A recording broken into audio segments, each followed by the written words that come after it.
My name is Ryan and I'm in recovery. To answer this question from James J.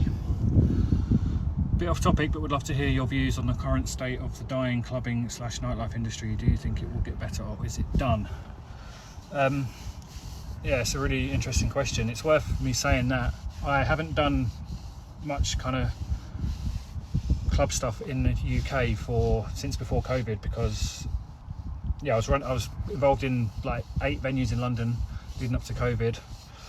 But the job I took after that was I was more working on shows in it was like a global music company that were doing large scale events in I was in charge of the team that looks after the shows outside of Europe, so South America, Africa, Australia, Asia.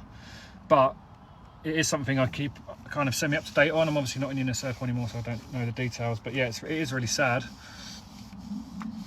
COVID, I think, had a massive knock-on effect. The company I was working for, I remember my boss pulling me to one side at some point and saying there's this virus in China that he thought was going to come over and affect nightlife. So we thought we were being really clever in getting ahead of the game by contacting all our suppliers and asking for like a break for like 3 months of paying them, like our drink suppliers and stuff like that, which we arranged. But obviously it then ended up being, 2 years in the end rather than a few months.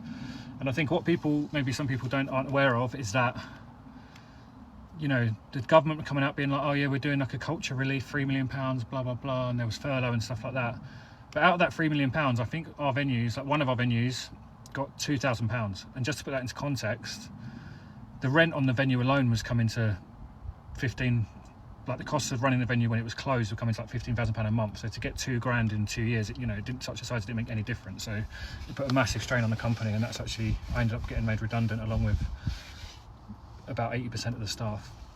It was brutal. And the problem is the company that I worked for, they had 8 venues in London, so they were big, so they could almost absorb the losses.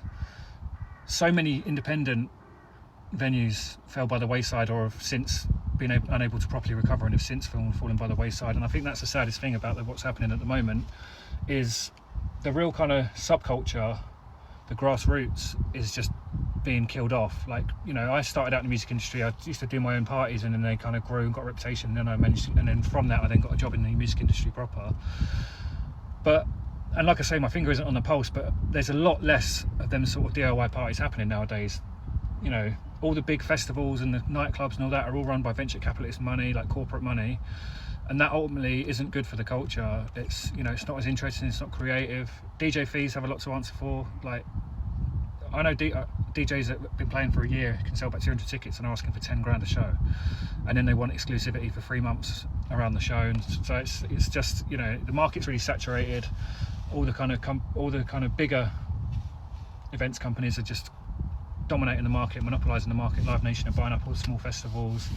It's a sad state of affairs, and I can't really see it recovering. The only way I can see it happening is if they maybe start to do some sort of revenue levy on, like Taylor Swift playing at the O2 charging £180 a ticket.